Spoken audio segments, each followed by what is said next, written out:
Good afternoon, David. Afternoon, David. Oh my goodness me! It's like I can actually see you for a change. I've got my big goldfish balls on. Varifocals from Specsavers.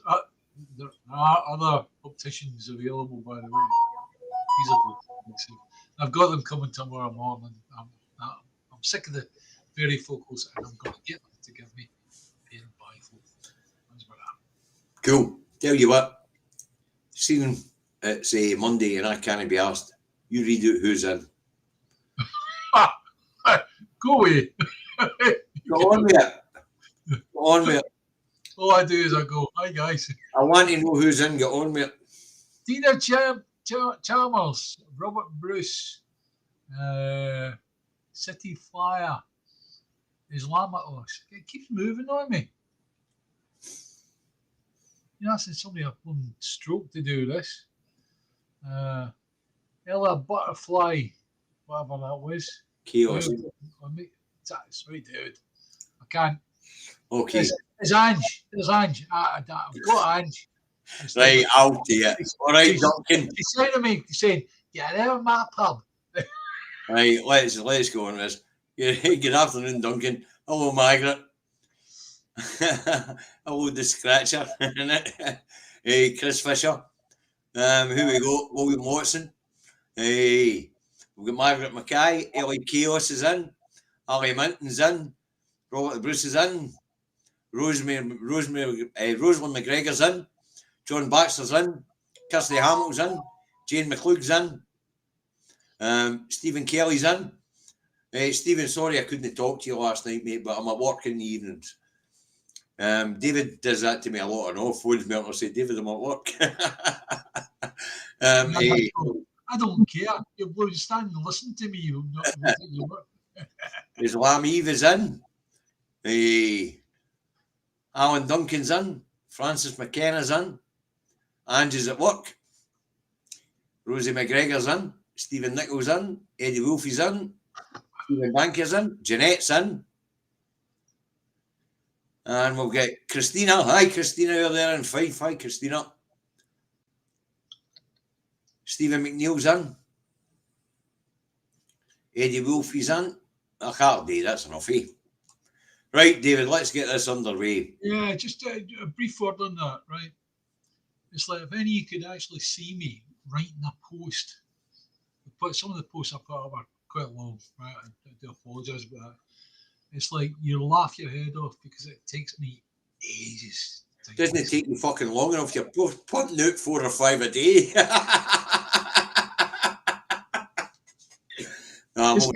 This guy's my friend, and he always has a poke at me. Right. Go on. Do something else rotten. Do something else rotten. Hey, David, the whole fucking premise of Scottish male relationship is based on ripping a pish. Right. Anyway, it's the Two Davies in the 20th. I had a brotherly love.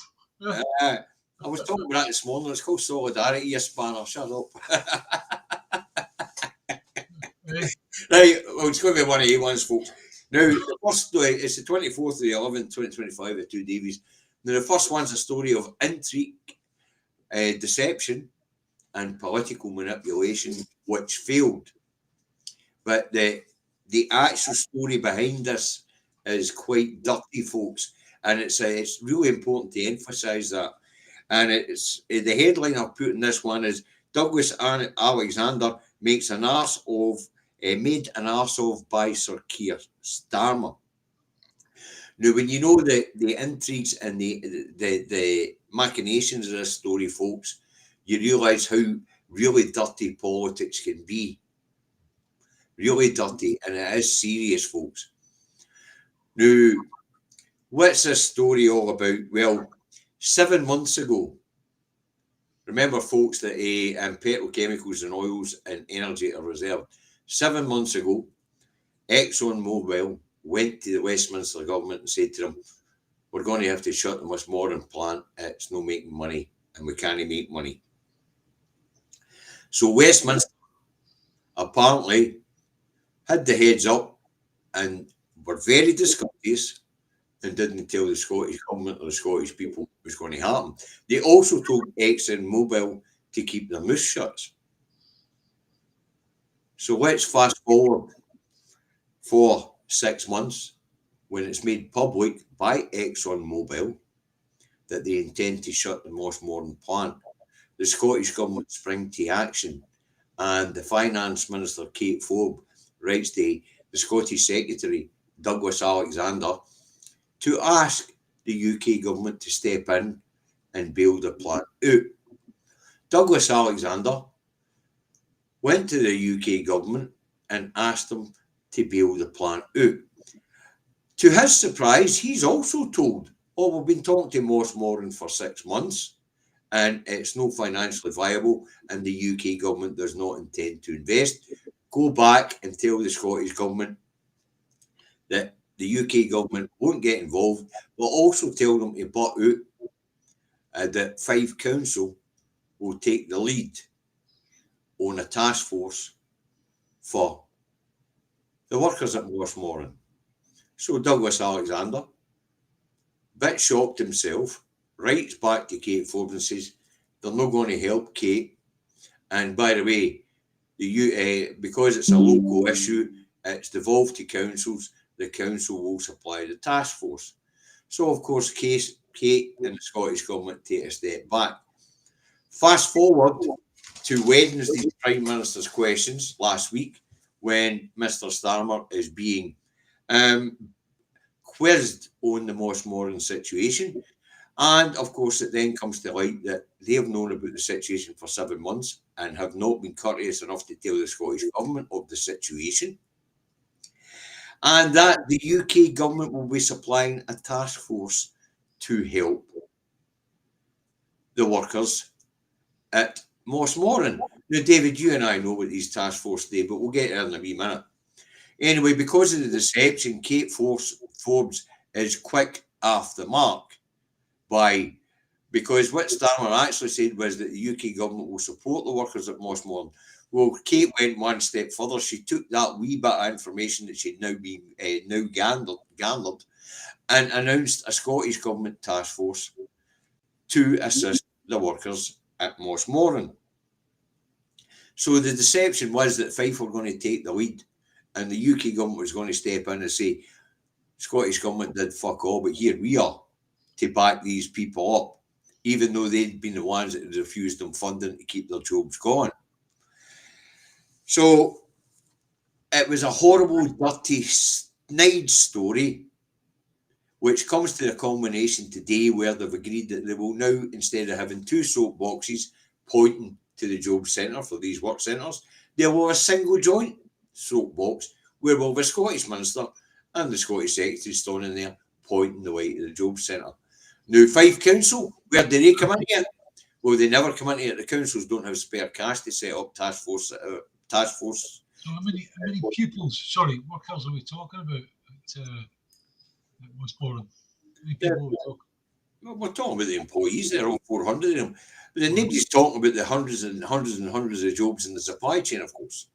Right, peeps. Open all your books at page 1, the one that says how to write a CV. Basically, that's all the help you're going to get. That's it. That's it, aye. Here's your bus for the job centres that way. Yeah. So there was the newspapers over the weekend were full of Scottish and UK Government at lockerheads over Mossmorton. Scottish and UK Government at war over Mossmorton. The truth of it is, of course, the Labour Party tried to put 1 hour in the Scottish Government in the run-up to an election, and they withheld information which should have been shared with the Scottish Government 6-7 months ago, so that the Scottish Government could prepare the area for the devastation which is about to be wreaked upon it. What does that say to me? It says to me the gloves are off. The gloves have been off for a long, long time. We are the sworn enemy of those at Westminster. And therefore, we should take those at Westminster. Well, certainly the Labour ranks are our sworn enemies. At this point in time, Ellie, you can't make David out. I'm sorry about that. At this point in time, what we will say is sworn enemy, no, but political intrigue, yep. political deception, an attempt to hit the Scottish people with an SNP bad story in the run-up to an election. Yes, it was planned over a long period of time. The petrochemical company was told to keep their mouth shut. How do we know that? Because Mr. Greenwood, who heads up the Moss Morton plant on behalf of ExxonMobil, he tells us that. He also tells us that the UK government has engineered the market conditions where the plant would always going to fail. Shut down the plant's market by leaving the EU. They, according to ExxonMobil, they have also made it harder to get ethane on the international markets by no drilling more in the North Sea. But I don't know what they're talking about because they had to buy it from the international markets anyway. And they have said the UK government has engineered the situation where the plant's no longer viable. Yeah. Now that's a strike back for ExxonMobil because the UK government has said that their plant wasn't viable. So they've got to come up with a reason why their plant wasn't viable when it's been viable for the last fucking 30 or 40 years. You know? But what's going to happen now with Jim Ratcliffe? What's happening there? Well, that's another interesting part of the story. 6 months ago, when ExxonMobil went to the UK government and said, this is no longer viable for us, the UK government then went and had words with Jim Ratcliffe and says, well, you've got a viable plant nearby. So if Jim Ratcliffe starts up production of plastics at Grangemouth, then the UK government, under the plan that they were playing on this deception, would have been able to say to the Scottish people, but we supplied an alternative employment for these people. Aren't we good? You know? So it's a dirty story, folks, where there's been deception involved. Now, for anybody watching this in England, there is a lesson there. If they're willing to do that for political experience in Scotland, what are they willing to do to use? Exactly. Wow. And what are the hiding fees? Yeah. It's quite a story. It really is. It's a huge story. And it's a story for the people of Scotland to learn the lessons of how far Westminster are willing to go to discredit the people and discredit the political parties here in Scotland if it suits them. Oh, I certainly just while we're on about shady characters and all the rest of it, right? I heard today that's Jacob Rees-Mogg joined the Reform Party. Seriously? Huh? Yeah. Catholic religious fundamentalist who supplies a contraceptive drug joins Reform. Yeah. Oh, you couldn't make it up, could you? Right, this next story, folks, this next story is going to make you laugh. Irony, just as the day irony, this one's beyond the pale. Poverty Pay Anna Sarwar is in the press over the weekend trying to defend the right-wing immigration policies being put in place by his imperial masters in London. Eddie, thanks very much. Thanks very much, Eddie. As we build up to the big giveaway next month in December, that will really help. Thank you, Eddie. Now, so what's behind this? We've got Sarwar telling the people we can't rely on immigration in order to shore up our care sector. Our care sector has to pay more in order to attract Scottish workers. Now, this is where the irony comes in. David, don't laugh yet. Well, I know you and I have already spoken about this. Cover your smirk. This is where the irony comes in. Sarwar and his government in Westminster set the minimum wage. We have a higher living wage here in Scotland, which the care sector pays at £12.50 an hour. But if we were to go by his imperial masters, the wage in the care sector would be about £11.70 or whatever the minimum wage is. In actual fact, if you listen to what Sarwar's saying, right, he's actually been fed what he has to say. Aye. You know what I mean? You know, he knows there's a Scottish living wage because he doesn't pay his employees. we call him poverty pay. Simple as that, right? And but he knows what the living wage is in Scotland, right? Yes. So, and the fact that he's been told to say those words is important. I think it's very important. It is, and as Robert Bruce says, it's Starmer taking Sarwar for a mug. Yeah. Oh, no, it's Starmer effectively laying out playing field. Simple as that. Well, you're right. I should rephrase that. It's Sarwar allowing Starmer to play him like a mug. Yeah.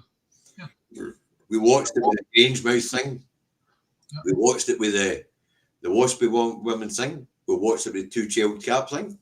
Now, I was talking about this morning about Brecon manifesto pledges, David. In England, they don't think Labour's went that far yet. But of course, it shows you how little England thinks about what's happening in the rest of the UK. Because if they were paying attention, they would have realised that a manifesto pledge of UK Labour was to save the Grangemouth plant. But to see Sarwar defending these right-wing policies from a left-wing party. Now, David, I know you weren't keen on where the direction was going this morning, but when I was talking about on the left and socialism, right? Yeah. I did point out that to the left, immigration isn't a problem. International solidarity, it's why it's never spoken about immigration on the left. Because let's face it, a worker, no matter where they are in the world, is the same as a worker here.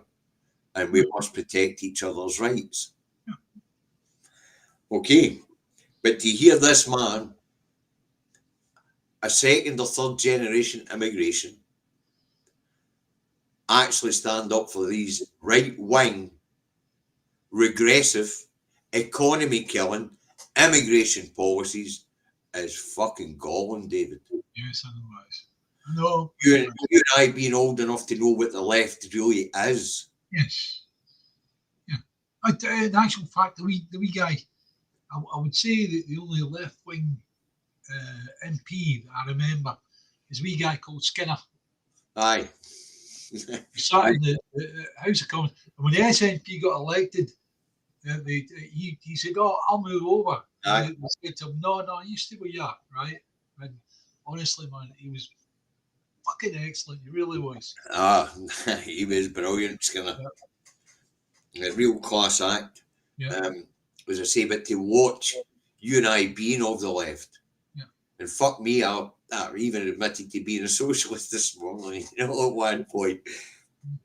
I might not be that far left anywhere, although I'm beginning to doubt it again when I look at the situation when we talk about particularly the other day when Trump met the new mayor of New York.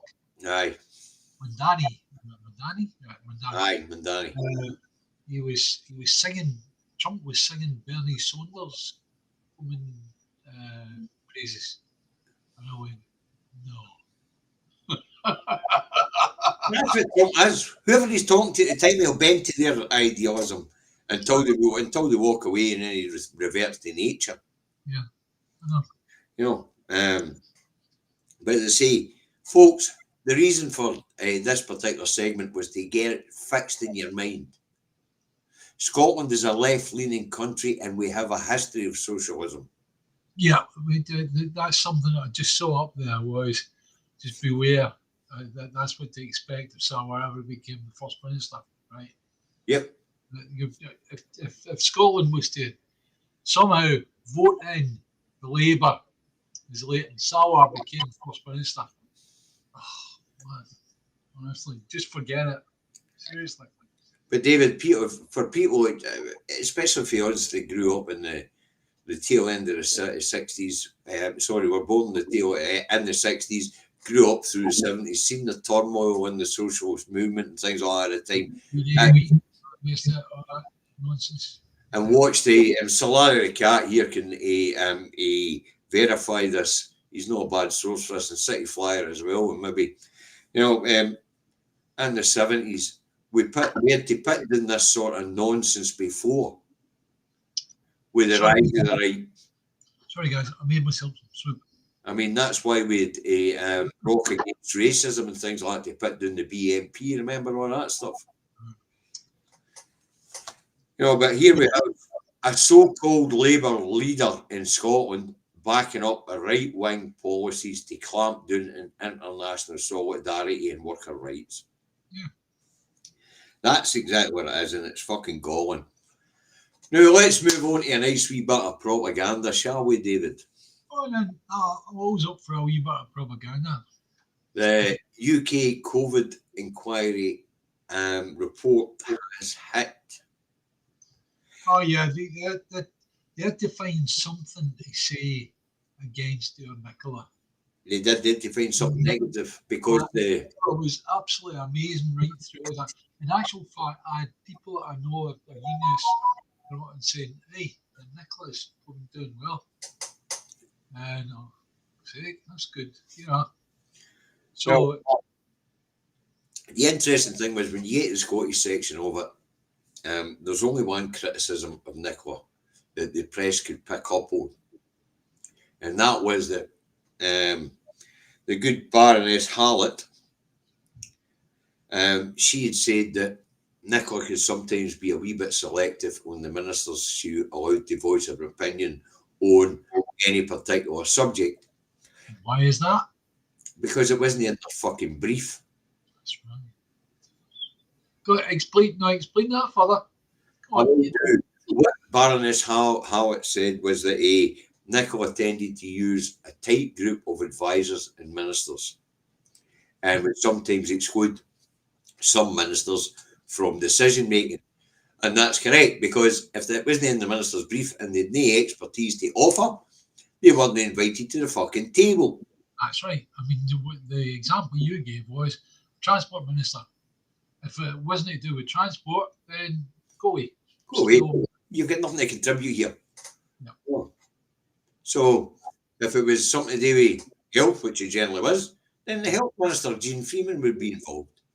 If it had to do with Jean Freeman setting up a supply chain, then the transport manager would. Question: What was Hamza at that time? Because I actually remember seeing him on the podium beside Nicola. One of the speeches. He was a community minister, I think. Was he? Housing and community, I think. I'm not sure. Right. But as I say, she would use her ministers and her chief medical officer and whatever, which was prevalent on the particular issue of that day. Same as a manager of a Scotland football team would say, well, we're going to have this guy playing in front and this guy playing at the back. That sort of thing. So suits the formation of the day. No a bad analogy, David. No a bad analogy. So really, folks, when we talk about propaganda, if you bother your arse to read the Scottish section of the UK COVID report, what they actually say was that Nicola was a serious and diligent politician, and the Scotland response was a wee bit too much led by Westminster, but on the whole, brilliant. David, I'm getting lots of complaints that my volume is so low they can hardly hear me. Well, let me check. I can turn it up using the control here. No problem. No, see, you're at 100%, David. I guess you're maybe talking to me. Hello, check 1 2 1 2. Is that any better? Wee bit too high now. Well, I'll keep it down. Don't worry. So I'll turn my speakers down just to the point where I can just hear you. Yep. Right. Okay. That's better. Right. I'll need to start putting the pods in. Yep. Okay. Sorry, guys. So, when it came to the COVID inquiry, when it came to the Scotland section, Baroness Hewlett was very, very complimentary to the Scottish Government and the First Minister especially, where she said that the First Minister was a serious politician and diligent in her duties. That's not what she said about the Westminster government. Nicola was asked about Boris, and she said that's for Boris to answer. I mean, seriously, the whole thing was ridiculous at that end, whereas we had something so good at our end. So, and this thing about the people in the old folks' homes getting killed, and that's it, right? They did ask about, moving people out of hospitals at the time back in the old folks' homes, right? They asked for some advice from Westminster. Bloody hell, they might as well ask them the next lottery numbers. Well, to be fair on that, David, as you know, I've dug out the 22-month period of iPads that I wrote during that period. And we're getting back to the transfer and Matt Hancock being slated with the transfer of people to hospital to old folks. I remember that, Stussy, here in Scotland. Yeah. There wasn't adequate testing at the time when the opposition parties in the Scottish Parliament were demanding that the bed blocking be cleared. Dead right. And also at the time, if you remember, there was Cobra meetings took place. And Boris Johnson didn't bother that showing up. Boris didn't go to the first three. Five was it? Right. Fine. But yes, I know there wasn't adequate testing at the time when the Scottish Parliament was putting pressure on the Scottish Government to get people into hospitals because I've got it all wrote down. Yeah, it was a cavalier attitude by the Prime Minister at the time. It was also a cavalier attitude by the Scottish Parliament, who were pressurising the SNP to move people at the time as well. There was no adequate testing at the time. I have it all in there, as you know, folks. I told you the other day, I got them out. I'm going to go through the timeline of Baroness Hewitt's report, and some of the things I disagree with. And this is one where I do disagree with is the severe criticism of Hancock on the movement of pensioners and the elderly from hospitals to care homes, because the pressure was on in Scotland, England, Wales and Northern Ireland to clear the backlog, get the beds freed up for what was coming in. And the testing just wasn't fucking there. Yeah. It just wasn't there. Yeah. And we have it there on record. Testing wasn't freely available to me. We're talking about February, March, April, May. Yeah. These people had to be moved. And the actual people that lost their lives at that time was 23,000 people or thereabouts. You keep away during that time, yes. But as I say, the testing wasn't adequate at the time. I've got the timeline there, David. Well, the UK Parliament, the Scottish Parliament, the Welsh Parliament, and no doubt, I don't even know if Stormont was open at the time, but they had to clear that backlog and they had to move these people before the adequate testing was available. It shows the importance of keeping a notepad full of events. I guess that, in this particular issue, David, this is very important that somebody has this stuff recorded and written down. Yeah, that's right. No. Anyway. It saves a wee bit of research having to go back and go over it all again. If you can just put your hand in the book and say this is what happened. Yeah. No. It means reliving that, David. And I know for you it wasn't a very fortunate time. Listen, reading the numbers out every day was fucking horrendous. Yeah. No, just that, your dad going through that. That came late in the pandemic, David. The real horror was sitting and reading the numbers every day. Yeah. And then echoing what the advice of the First Minister was and things like that. That wasn't too bad. But reading down the amount of people in hospital, the R rate, the amount of people that died that day. Yeah. For 22 months I did that. Yeah. Horrendous. Right, let's move on because this one's funny as fuck. They're always talking about grievance politics here in Scotland. Well, we've got a great example of... We're a bit tired of grievance politics, aren't we? Aye, so we are. But, they're always talking about grievance. Do you know the grievance politics these days is coming from the Brit Nats, David? Did you know that? Yes, I know. I heard that. So come on, let's hear it. You know, so let's see what the Brit Nats angle is for this election and their grievance politics have been since the 2014 referendum, and we'll do it in the glory of the BBC, shall we? Yes, please. Thank you. Here we go.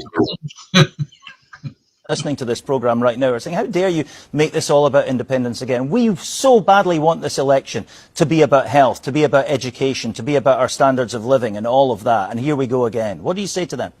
Well, I would say to people who are worried about their standard of living, this election should be about independence, because under the United Kingdom, people's standard of living has been flat as a pancake for 15 years. That's what the UK's delivered. And Scotland's got to look at that and say, well, are we going to just accept more of this? Are we going to accept the shift to the right that's going on? Are we going to go along with the politics of Farage, which is driving the politics of the Labour Party and the Conservative Party?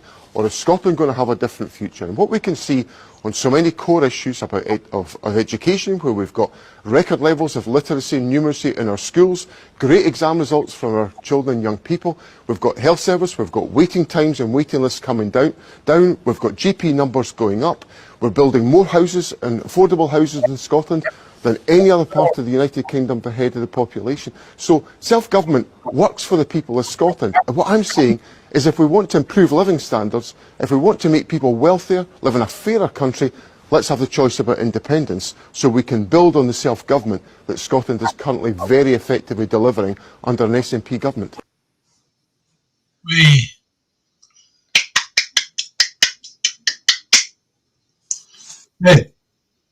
If any of you remember, a number of months back, I used to look at John Swinney as being a good Tesco's manager. Now I'm well impressed with him. I really am. There you go. As I say, but let's get back to the core issue here, folks. They're always shouting grievance politics, grievance politics, grievance politics. There's a reason why they get to call it grievance politics, is because we keep talking about unfairness. Now they're talking about unfairness because we want our democratic right to choose. They say, oh no, you want your democratic right to choose once in a lifetime. Never end them. We're having a never end them. Never end them. Never end them. What is me? So, no more grievance politics, apparently, according to the Brit Nats, but it's no grievance against Westminster, it's grievance against Holyrood for continually pointing out that Westminster's shite and the civil contract that the people of Scotland have with the Scottish Government is far superior to the civil contract that the people of Scotland have with the Westminster Government. And you know, David was talking to me earlier, he was going, I'm fucking fed up with grievance politics, David. Let's talk about the net. Well, let's talk about the positive in Scotland. I says, David, what the fuck are you talking about? We talk about the positive in Scotland all the time. We're just talking about that these people are calling it grievance politics. I know that, but you've got to understand, it's like you look at what's going on, and effectively what we do is we hit back at stories. It's reactionary politics, David, that you're angry with. Yeah. You would rather be on the front foot. Yeah. You know, in this case, at the end of the day, you'll look at what's going on in Scotland right now, and we've got a bloody good story to tell. We really do. We do. And John's just illustrated it really, really well. Yeah. And folks, get that and start sharing it across your timelines. Yeah. That's right. Grab it, share it. You'll get it in the SNP. It's on my timeline, it's on his timeline. Just grab it. Also on the SNP webpage. Yeah. Grab it. Get on with it. Now, folks, we're as usual, David and I are taking a bit longer than what we should, but this one's really important. Navy puts pressure on and threatens legal action against Information Commissioner and SEPA for releasing pollution information from Faslane and Coalport, David. Yeah. I mean, folks, the MOD are moving to get any damage they're doing to your environment blocked for the public. When it comes to it, you and I our pals, our neighbours, our people that we know at work and all the rest of it, right? Collateral damage. See that contamination that took place? That contamination that took place, basically you'll not know how bad it is until a period of time has gone by. It's like running a big population-wide experiment. And the tritium that's been released in the environment, there's no acceptable level in the human body where you can take in tritium, right? And it causes birth defects and all sorts, right? And also it's going to cause birth defects in the animal kingdom as well, in fish. So you imagine that fish, I don't know, I don't know what kind of birth defects you can get in fish, but I imagine 3 scale, 2 scale. You know, the Simpsons 3-eye fish. Yeah, exactly. You don't know what's going to go on, right? But also, we might see birth defects in the human population as well. Well, it's something that's really going to have to be monitored, David. We haven't seen it so far. No. We introduced the tritium. The problem is with that, David, is that monitoring is fine, right? By the time you've seen the first child with a birth defect, you're too late. Well, you've got another 500 coming to the corner. Hey, hold on. By the time we see the child with the first birth defect, let's hope we're independent in a reasonable situation to sue the Westminster government to make sure that these children are comfortable, because the jobs or the incident's already passed. Yeah. The important part is not the effect. It's the fact that the Westminster government, the MOD, have once again tried to prevent the people of Scotland from knowing what damage they're doing in our country. Right. And that prevents us from stopping it from happening in the first fucking place. You imagine this. You've got the MOD petitioning the government to shut down information and shut down the Information Commissioner and to ban SEPA for telling us where's dangerous in our country. Yep. What a fucking nightmare. Now, the tritium and the cobalt 60, which there is no tolerance for that level in the human body. Folks, remember this. The majority of our population lives along the Central Belt, which is fed exclusively for the Clyde and the Forth. It's the wording of the response to all this, right? The MOD said it had to balance the public's right to know with releasing information which would compromise national security. I mean, at what point do we say the deterrent is worth it? It's not. Because the idea of a deterrent is there to stop people from nuking you. It's something like that, right? And it's like, the real truth of it is, when do you think the nuclear subs would be put in the operation?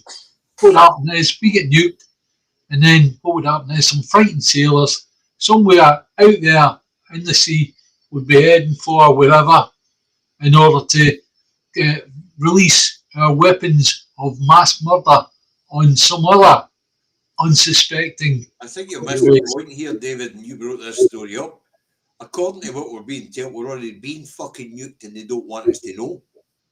Well, no, yeah, you're talking about the contamination. That's how we're being nuked. Yes. All right, it's not, no, that's not the same as a nuclear weapon going off. It doesn't matter. It's radiation contamination. Still radiation contamination, yes, it is. We're being nuked, we're being put in danger, and they want to put a gagging order on it. Again, I have to say to the people of England, it's time for you to start looking within your own borders to see what the first thing that I want to know is, tritium is something that's not I'm found. not interested in the elements. No, it's not found naturally in the atmosphere, right? Okay. And the only way it happens is when you've got a severe gamma source, such as an atomic weapon, irradiating lithium. That's how you end up with tritium. And it either comes out as the science behind it, David. I know that. So what I'm missing at the moment, and I am missing, and understand this, and I need to really, really get this straight to people. What I'm missing is I don't know how it got there in the first place. I'd like to know. I'd like to be given the plans of where these pipes. You told me about this earlier, David. I said to you, contact CPAC. You said I have the fuck all going on. Next step, participation in democracy, petition commission. Okay, petition committee. You put it up, everybody here will support you. But the main point of this story is that the MOD is trying to stop the Scottish Environmental Protection Agency and the Information Commissioner telling us how much pollution is in our environment. Well, as far as I'm concerned, that then becomes grievance politics. Well, I want a situation whereby these people are held to account, and the whole shooting match is literally given its marching orders. Take it away, boys. Take it down to Westminster. No, you take it to Scottish Parliament first. Right, let's move on. Let's all laugh at Labour and English railways. You couldn't make this up. Big announcement is going to be rail fare freeze in England. Now, the average commute into an English city is £5,157 a month. They're going to freeze it at that. Why don't they do what the Scottish Government just did and half it? A month, you mean a year? Sorry, a year. Yeah. You're right, David. Thanks for pointing that out. A year. Why don't they do what the Scottish Government just did and half it? Yeah, they did. In fact, it's more than half it. ScotRail was always cheaper than the rail services in England anyway. Yeah. But we did away with fares, which means the average commute annually into a Scottish city is £2,335 over the year if you're a rail commuter. The average commute in England is £5,175. That absolutely is fantastic, and it shows yet again what a good bloody story Scotland's got to tell. Aye. That's fantastic. But that's Labour's big announcement for the working classes. We're going to freeze your rail fares. Yeah. What was the SNP's big announcement for the working classes? Well, we want to run down a history of it so we can educate our neighbours next door. And we'll just stick to transport. All right, we'll keep it basic. We'll stick to transport. Free travel for the over 60s. Free travel for the 12 to 23-year-olds. No road tolls. No peak rail fares. That's brilliant. No bridge tolls. Fantastic. That actually saves the average Scottish family between 800 and 1,200 quid a year. I looked it up. Bridge tolls. Let's just talk about that. It seems to be the least of the one that you're talking about, right? Okay. Big one for you and me. We got Erskine Bridge just up the road here, right? And if you remember, anytime we went to businesses, right? Once a business wanted to go across to Paisley and then back again via the Erskine Bridge, they'd just pay one direction, right? So they'd go through the tolls, right? And you imagine somebody that works across in Paisley or works at this side and they live across in Paisley.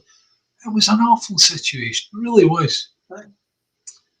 So these really make a difference. These make a lot of differences to people.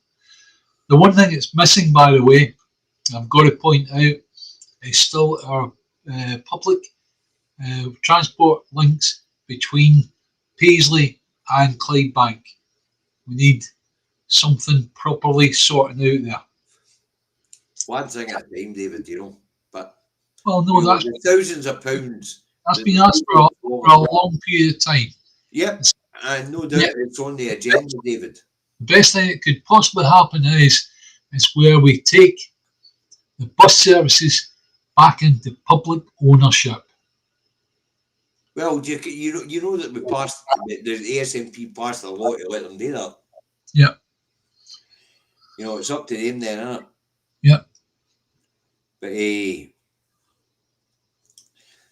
Alex Adams just got his bus pass and his guide soft. Yeah.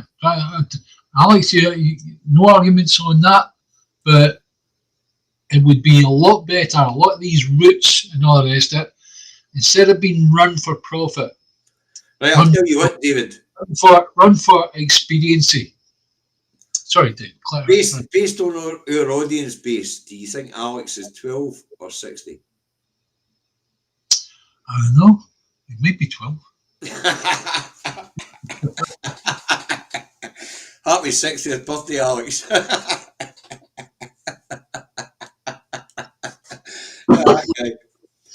But no, as I say, the title of this is let's all laugh at Labour. They're doing their best not to alleviate the situation in England, whereas we have done our best to alleviate the situation here in Scotland. At the end of the day, Labour have been shit. Simple as that. Right across the board. And as far as that's concerned, yes, there you are. We're going to rub your nose in that shit. Okay. Let's move on again, because this one's quite comical, and that is that a minister, meaning Rachel Reeves, denies that budget leaks have damaged the economy. Now, what's your opinion on this, David? Do you think budget leaks have damaged the economy? Right, hang on a second. Let's take that apart, right? Let's look at what's happened over the past, how many months? 6 months, 7 months, 8 months since it came out that they weren't going to run the budget until, like the end of eternity, right? Okay. Oh, I haven't really been kicked into long grass, that's right. That was the last budget. So with that situation, people went, oh, no, that means it's going to be a difficult budget, right? Then she took to the podium and she said, oh, you're going to have to draw your belts in. Not seriously, it's really awful. People come out and fucking Harry carry all this, right? Seriously. See, you heard it. You'd have thought, oh, shit, they're all going to, in England, they're all going to commit suicide. Rather than paying tax, they're all going to commit suicide.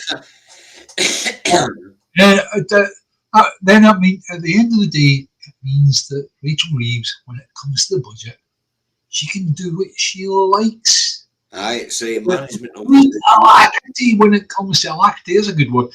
Complete alacrity to do what she likes, because she's laid out everything the worst it could possibly be. So long as it's not the worst it can be, as long as it's a wee bit back from that. Well, that's why the Metro was on the story bodged budget this morning. Right, the last thing that's going to funny story early on about the Exxon Mobil nonsense, right? It's like at the end of the day, it's like Labour eventually going to go, oh, look what we did. We found for those post work for, we found complete new work for them, new positions for them. Yeah. Aye, what Rachel Reeves was doing is what Stephen Kelly just put up. Manny's bollocks, 10 mile an hour speed limit in Motherwell.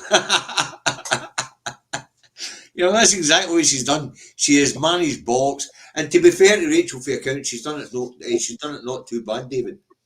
Aye. Kept everybody in a tizzy. Aye.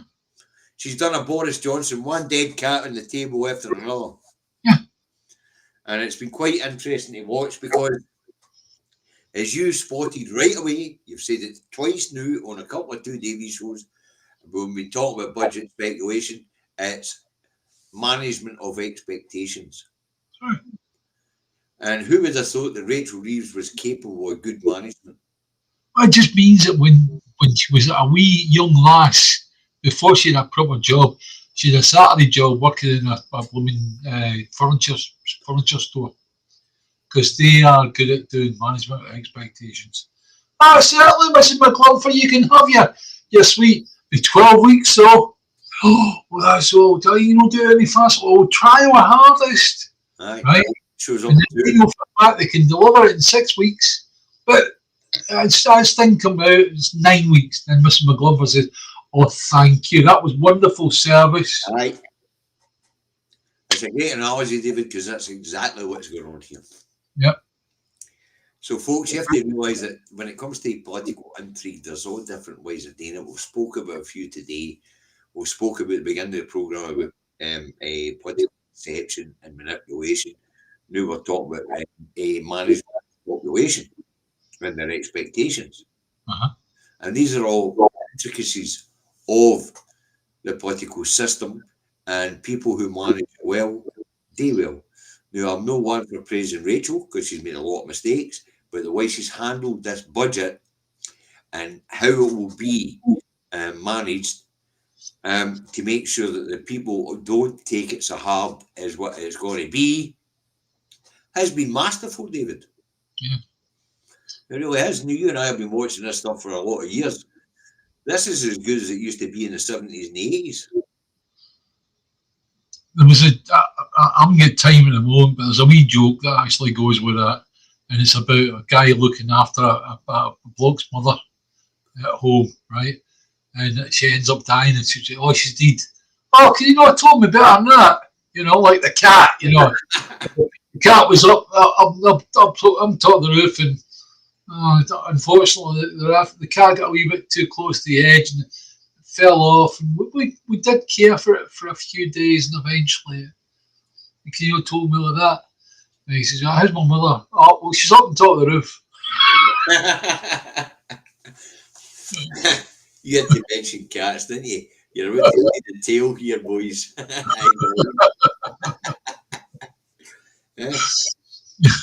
Charlie, Sir Larry will be pleased to see you, little boy. So the right. Club. Huh? Revive the pasty tax, says Ashbury. Revive the pasty. Right. Welsh reform leader jailed for 10.5 years for taking Russian money. Has Farage done the same thing? Now, David, I think we'll take a quick pause for a video here. Yeah. In England. This is an interesting question. Excellent TikTok. So, yeah, as far as I'm concerned. This wee guy in England asked the right question, so let's hear it. Vladimir Putin, Nigel Farage, has he been taken backhanders? Well, Farage's mate Nathan Gill, who's the leader of Reform in Wales, by the way, certainly has been. Want to play a game of Spot the Difference to find out? This is Farage and his mate Gill in the European Parliament. We directly encouraged the uprising in the Ukraine that led to the toppling of the President Yanukovych. The first attempt led to the overthrow of the democratically elected pro-Russian president. And that led, of course, in turn to Vladimir Putin reacting. And the moral of the story is if you poke the Russian bear with a stick, don't be surprised when he reacts. Poking the Russian bear is very dangerous. Are you trying to tell me that Farage is stupid enough to say that stuff for free while his mate was getting paid? Nah, it's not like Farage is in it for the money, is it? But look, Farage, Russian bribes, I find it hard to believe. It's not like he's constantly appearing on Russian state telly, is it? If it looks like bullshit and smells like bullshit, it's probably bullshit. So don't eat it. Don't let hate win. Vladimir. Oh, it's absolutely wonderful, right? And if you imagine the juxtaposition that I was talking about the other day there when I did a post on this, right?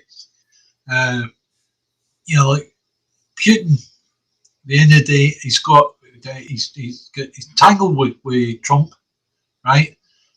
The first term that Trump was in, we all heard the stories about him being elected because of Russian involvement. We're all going, oh, no.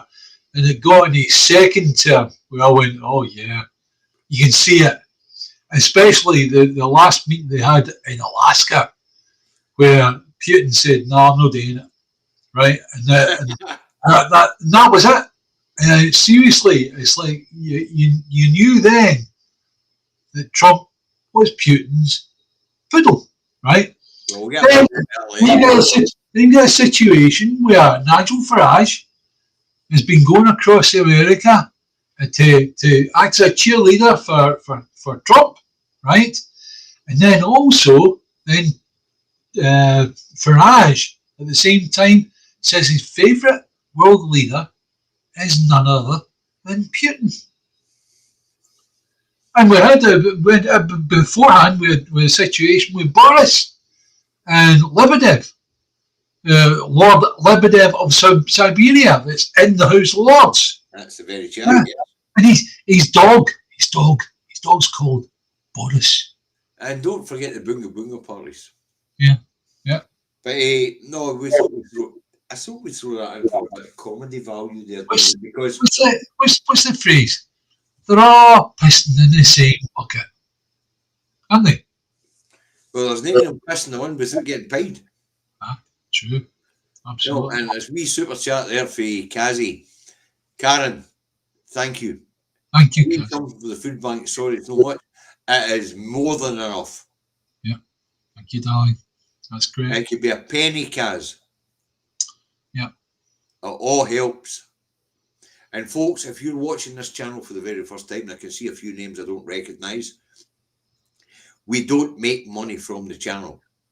Every penny you give to us, apart from the cost of running the bank account, which because David said to stop working, him and I used to soak that cost up, that comes out of we donate now. And I think it's fair, about 20 odd pound a month, David. Yeah. But every single penny raised here goes to food banks and good causes. Every single bloody penny. We're not in it for the money, we're in it for community. What do I need money for? I'm an old kid. Cat just bit me. Excuse me, folks, I need to dip out because you also shot my moose right across the fire. I guess, as I say, folks, if you're watching for the first time and you see people giving super chats, you see them saying things like Kaz just said, are we something for the food bank? Sorry, it's not much. Karen, you have been very generous throughout the years. You and Lynn are a pair of superstars. The Indie Grannies, you're superstars. And that goes for everybody else in this channel. But folks, if you're watching for the first time, this channel doesn't generate revenue or anything else except for help our communities. Yes, that's right. That's the important one, is the fact that it is for the food banks. And then at Christmas, we concentrate on the baby banks. Yeah. We concentrate on baby banks. And folks, it's very important to Dave and I. When him and I set off in these joint endeavours 12, 13, 14 years ago, him and I agreed that we were only going to take an income for the Yes movement. Yeah, don't need to. We're here to make money when we win it. I gave thousands, same as you did, to the Yes movement. Yep. I think the two years it was a huge amount of money. We're not going to specify the figures we have in the past. Yeah. But we're not going to specify them now. Right, let's move on for Welsh reform. Loans are getting 10.5 years in jail. To England's turmoil over UK government's plan to house asylum seekers in military barracks. Folks, you could not make this shit up. Yeah. Apparently in Essex, one of the areas where they have empty barracks, where they want to put asylum seekers because they don't want them in ex-hotels, which have become asylum centres. They're holding protests in Essex, marches and things like that to stop this from happening. Now,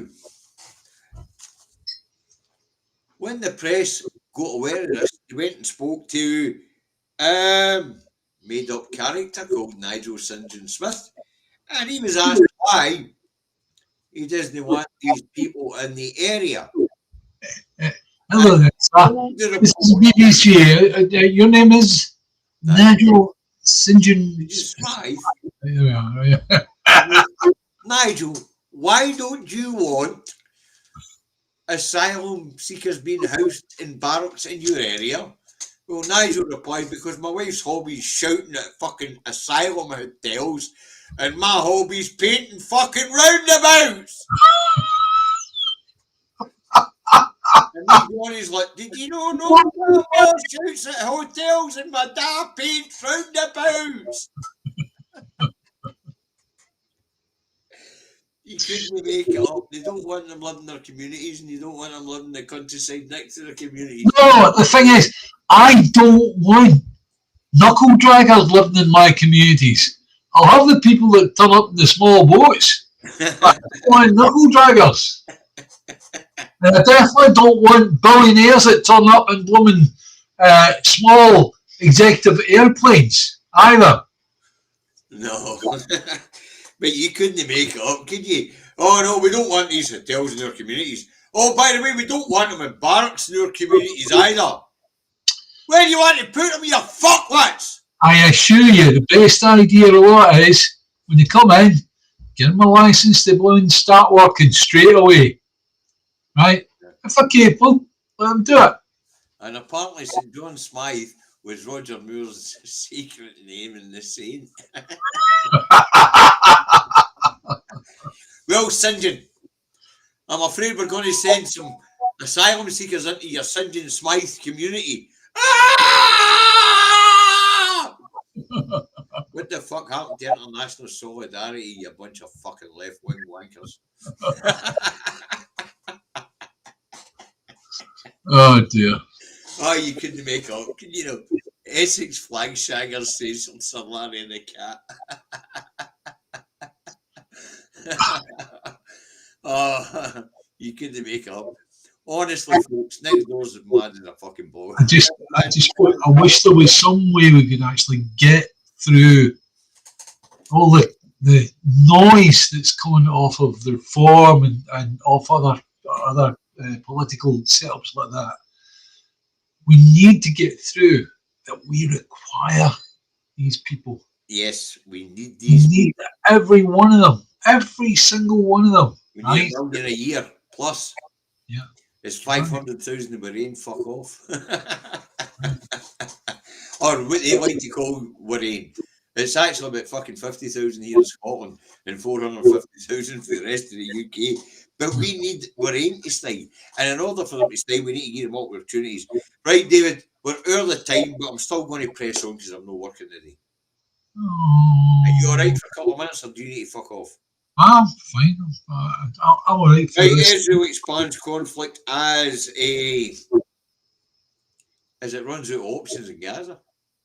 Yeah. To play victim. So they're bombing Beirut, targeting Hezbollah's leaders. The fuck's that all about?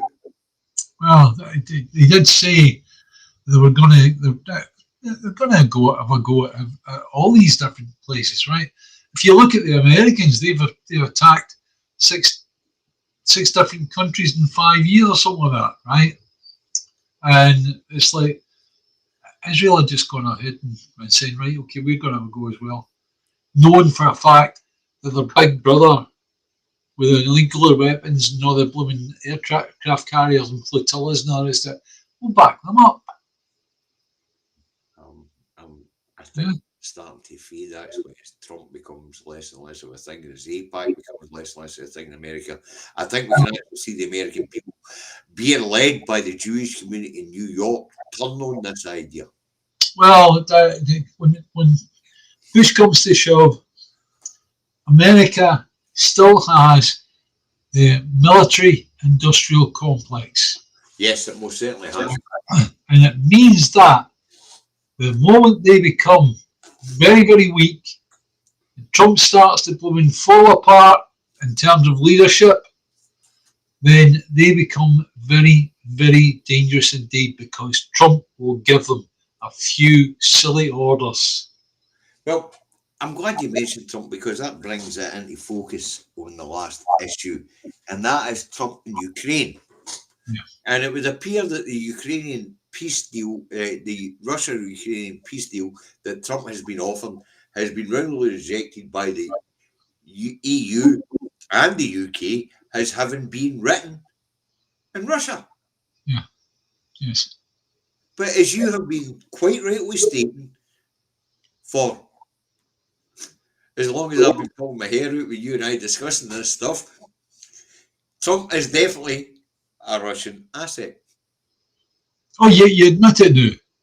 Well, they're actually been written down in front of you somewhere. You get. No, I'm telling you that you admit it. I'm just telling you that I may want to go along and listen to the stories, but and the evidence does seem to be mounting up, David. And I tend to base my research on evidence. Yeah. Well, Vance, who's the vice president, right? He's got a huge thing on the Amendment 25 on his bedroom wall, the whole thing, right? Amendment 25 is all about when the president drops dead, the vice president swore in using Amendment 25. Yeah? 25th Amendment. I'm surprised that says they strangled the fucker so far. Well, that can happen. That could happen, I suppose. Right, that's what we've got to subject cover of the day, folks. Davey admits that the evidence seems to point towards fucking Trump being a Russian asset, especially when Davey read this fucking plan that Trump's got for peace in Ukraine. No wonder the European leaders shredded it and threw it up the fucking air in front of his face. Absolutely. Do you know the world politics at the moment is it's scary because you've got so many fools walking about. Aye, noise. See, I was pointing at this morning, an English vlogger that actually thought that the left should be speaking about immigration, when the left immigration is not an issue because international solidarity, the fucking idiot. Yeah, they have no idea where they are in the political spectrum. They don't even know what the political spectrum is. Yeah, that's right. How depressing is it? Well, it's pure comedy gold to watch. No, it's getting to the point it's not comedy gold anymore. Right? Right. It's getting to the point where you're on TV programme with Ian Hislop on it. Have I got news for you? Isn't it funny anymore? Yes. Because they've done irony. They've beat the shit out of it now. They went beyond irony to fucking stupid. Yeah. That's right. And we can put that squarely on the fact that they've been running their education system for that long. It's nuts. Anyway, David, I'm going to have to go now. I'm not working tonight, folks, but I do have something else I have to do. I've got somewhere I've got to go, but I've had a couple of beers, folks, so be assured I am not driving. Right, okay. And Robert, your rant isn't coming.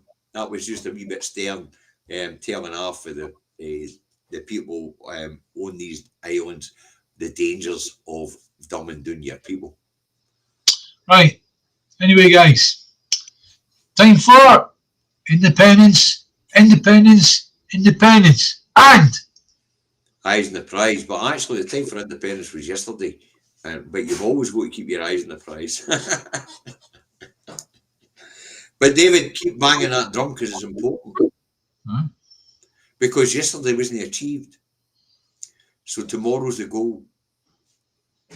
You know? Right, folks, we're off. We're serious at the end there. Be good, guys. Be safe. David will see you on Wednesday along with me. I'll be back tomorrow morning at 10:30. Have a wonderful Monday evening.